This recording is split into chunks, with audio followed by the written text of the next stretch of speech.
क्या कर रहे हो आयुष भाई? सैलरी आने वाली है आज मेरी, देखने दो अभी बस 1 सेकंड में आ जाने वाली है सैलरी मेरी। क्रिप्टो में ट्रांसफर हो रहा है, रुक जाओ देख लो। आ गई सैलरी, 5000 USDT में सैलरी आ गई मेरी। मैंने कई कंपनी में काम करता हूँ, क्रिप्टो की कंपनी, और वो मुझे सैलरी दे रहे हैं क्रिप्टो से, ठीक है। तो बस यही है। अभी आप बताइए, आप कैसे हैं? हम बढ़िया है। बढ़िया है। आपको क्रिप्टो में सैलरी मिला है तो आपको पता होगा कि आपको टैक्स भी देना पड़ेगा उस पर। क्या बात कर रहे हैं? मुझे ये सैलरी पे टैक्स देना पड़ेगा? ये क्रिप्टो की सैलरी पे टैक्स देना पड़ेगा? सैलरी मैंने क्रिप्टो में मांगी इसलिए क्योंकि मैं टैक्स ना दे पाऊँ, ठीक है। और आप बोल रहे हैं कि मुझे टैक्स देना पड़ेगा? यस एब्सोल्युटली आयुष भाई, टैक्स तो आपको देना पड़ेगा। तो एक काम करते हैं, अभी आप मुझे ये समझाइए, ठीक है, कि मैं ये सैलरी को कैसे टैक्स करूँगा, ठीक है। एक काम कर सकते, बचने के लिए, हाँ, मैं इसे विड्रॉ ना करूँ, ये मैं जहाँ पे है वहीं पे रखूँ, इसे विड्रॉ ना करूँ, तो मुझे टैक्स नहीं देना पड़ेगा ना? सुनो, तो भी आपको देना पड़ेगा आयुष भाई। तो विड्रॉ करे या ना करे, इट इज नॉट रिलेवेंट, तो भी मुझे टैक्स देना पड़ेगा? यस एब्सोल्युटली यार, तो एक काम करते हैं, चलो दूसरा। अगर मान के चलो कि मैंने ये जो सैलरी है, बरोबर, ये मैंने अगर विड्रॉ नहीं की, बरोबर, और फिर भी वो सैलरी पे मुझे, मान के चलो अगर मुझे बिटकॉइन में सैलरी मिली होती है और उसका over a period of time price बढ़ गया होता है, तो फिर टैक्स मुझे 30% देना पड़ेगा? नहीं, उस केस में it is a different issue. तो पहले हम क्रिप्टो सैलरी के टैक्सेशन की बात कर लेते हैं। करेक्ट। तो जब आपको सैलरी मिला, तो आज आपको 5000 USDT अगर सैलरी मिला है और 1 USDT का प्राइस इंडियन मार्केट में समझे 80 रुपीज है, तो आपका सैलरी जो टैक्स पर्पस के लिए कंसिडर होगा वो होगा 5000 इंटू 80 रुपीज। ओके। ये आपका इनकम टैक्स स्लैब रेट से टैक्स होगा, बराबर, ठीक है। ये 30% जो क्रिप्टो का टैक्स है उस पर नहीं लगेगा। ओके। अभी जैसे आपने बताया कि आपने उसको INR में कन्वर्ट नहीं किया, आपने उसको होल्ड करके रखा, होल्ड करके रखा। तो अभी समझे कि जो आपको 80 रुपए पे मिला था, USDT की प्राइस 80 रुपए थी। ओके। आपने उसको 1 महीने होल्ड करा, फिर जब आप लिक्विडेट कर रहे हो 1 USDT का प्राइस बढ़ के अभी 85 हो गया है। ओके। तो अभी क्या होगा कि जो आपको 5 रुपए का इंक्रीज हुआ है पर USDT, तो उस 5 रुपए को आप मल्टीप्लाई करोगे, आपके पास कितने USDT सैलरी फॉर्म में रिसीव हुए थे। ओके। तो जैसे आपको 5000 USDT मिले थे, तो मतलब इंटू 5 जो आपको प्रॉफिट हुआ है, तो मतलब आपका 25000 का जो भी इनकम है उस पर आपको 30% से टैक्स देना पड़ेगा। बट यार मैं ये देख रहा था, सुनो, जब मैंने बताया, हमने फर्स्ट वीडियो में हमारे डिस्कस किया था, 30% है और कुछ according to salary tax slab भी है, राइट। सैलरी रेट रहता है, जो हमारा कन्वेंशनल सैलरी रहती है, जो INR में मिलती है, उस पर भी अगर हमें मिलता है, तो ये और 30% में लोग, और मैं, लोग नहीं, काफी ज्यादा मैं कंफ्यूज हो रहा हूँ कि पंगा क्या है।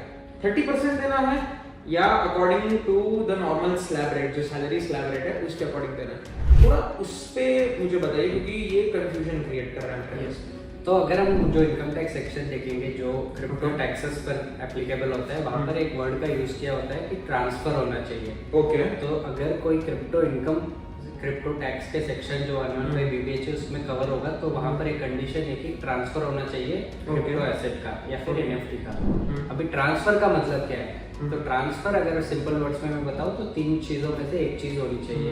वो या तो सेल होना चाहिए, यानी कि आप क्रिप्टो एसेट को सेल कर रहे हो, या फिर आप क्रिप्टो एसेट को एक्सचेंज कर रहे हो दूसरे क्रिप्टो एसेट के लिए या किसी और एसेट के लिए, या फिर आप उस एसेट को रिलिंग्विश कर रहे हो। ओके। तो जब आपको क्रिप्टो की सैलरी रिसीव हो रही है, वहां पर आप इन तीनों में से एक भी चीज नहीं कर रहे हो।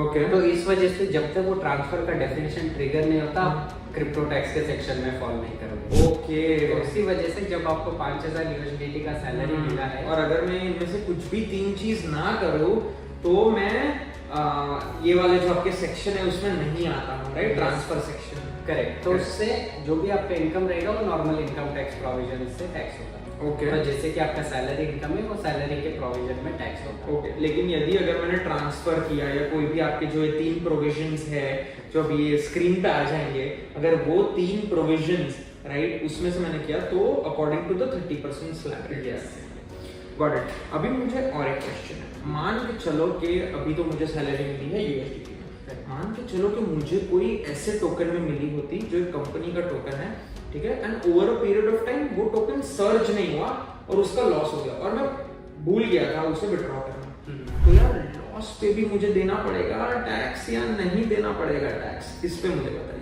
तो क्योंकि जो क्रिप्टो का टैक्सेशन है और जो सैलरी का टैक्सेशन है बहुत अलग है। ओके। तो जो आपका सैलरी का टैक्सेशन है वहाँ पर आपका पॉइंट ऑफ टैक्सेशन जो होता है जब आपको सैलरी रिसीव हुई है। ओके। तो अगर आज आपको सैलरी रिसीव हुई है जब USDT का प्राइस 80 रुपए है, बराबर। तो आपका वो 80 रुपए टैक्स हो जाएगा नॉर्मल स्लैब रेट। अभी ऐसे भी हो सकता है कि आपने उस USDT को होल्ड किया और 6 महीने बाद USDT डीपेग हो गया, तो अभी उसकी वैल्यू ही नहीं बची। तो वो देखिए वो आपका पर्सनल डिसीजन था कि वो आप उसको INR में कन्वर्ट नहीं करें, तो उसका आपको कोई बेनिफिट नहीं मिलेगा। तो आपको जो सैलरी इनकम है उस पर तो टैक्स देना पड़ेगा।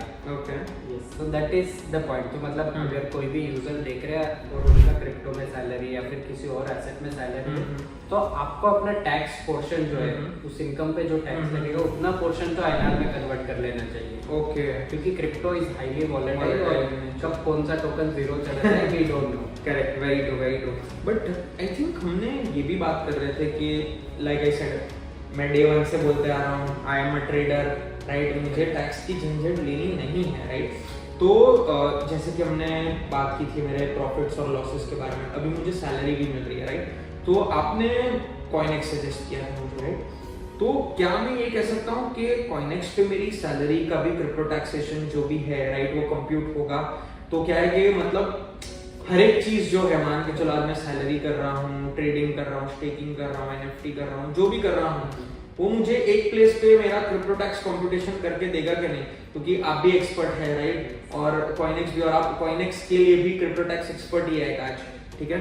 तो ये हो जाएगा कि मुझे टेंशन लेने की जरूरत है क्या? नहीं, एब्सोल्युटली टेंशन लेने की कोई जरूरत नहीं है आयुष भाई। तो जो भी ये पूरा है, आप सैलरी अर्न करते हो, स्टेकिंग इनकम अर्न करते हो, या रिवॉर्ड से, एयर ड्रॉप से, तो ये सारे जो फैसिलिटीज है ये पूरे कॉइनेक्स प्लेटफॉर्म पर अवेलेबल है। तो जब आप कॉइनेक्स के ट्रांजैक्शन हिस्ट्री में जाएंगे आपको दिखेगा कि मतलब आपको सैलरी रिसीव हुआ है, जैसे डिपॉजिट दिखेगा। तो क्योंकि कॉइनेक्स को पता नहीं होता वो आपका सैलरी है या डिपॉजिट, तो आपको उधर टैग करना पड़ेगा कि ये मेरा सैलरी है। तो जब आप टैग करोगे ऑटोमेटिकली टैक्स रिपोर्ट्स के लिए वो आपका जो क्रिप्टो टैक्स है उससे अलग होकर वो सेपरेट रिपोर्ट निकल जाता है उसका। Got it. तो मुझे मतलब बेसिकली मेरे ये जो सैलरी इनकम है उसकी टेंशन नहीं लेनी पड़ेगी। वहाँ पे एग्जैक्टली दिख जाएगा कि मेरे क्या ट्रांजैक्शंस है, कौन से टाइम पे मैं कर रहा हूँ, कौन से टाइम पे मैंने अगर सेल किया है तो सेल भी दिख जा रहा है। तो बेसिकली मैं सेफ हूँ और कंप्लायंट हूँ, राइट। और कॉइनेक्स मेरा ध्यान रखता है, right. Yes absolutely. So CoinEx computes all जो भी आपका सैलरी का टैक्सेशन है या फिर जो क्रिप्टो इनकम है पूरा calculate as per the income tax regulation. Got it. Thanks a lot Sonu भाई अगेन, एंड बिकॉज ये काफी कंफ्यूजिंग टॉपिक्स है और जैसे कि आप सभी लोग देख रहे हैं कि क्रिप्टो में वेरियस सॉर्ट ऑफ इनकम्स है, स्टेकिंग आ गया, अभी हमने सैलरीज की बात की, हमारे नेक्स्ट वीडियो में हम NFT ट्रेडिंग हो गया, स्टेकिंग हो गया, दूसरा आपका शेड्यूल वीडियो हो गया, ऐसे बहुत सारे टॉपिक्स को कवर करेंगे। और ऐसे ही क्वेश्चंस जो एक मेरे एज अ यूजुअल ट्रेडर और एक नॉर्मल सैलरीड पर्सन के आ रहे हैं, राइट, तो वैसे क्वेश्चन शायद आपके भी होंगे। तो मेक श्योर कीजिए कि अगर आपको ये वीडियो पसंद आया तो make sure to give it a like, share and subscribe. और ये हमारे YouTube चैनल पे भी और हमारे ट्विटर ऑफिशियल हैंडल पे भी जाएगा, तो make sure to give it some love. Thanks a lot. Thanks a lot, Sonika.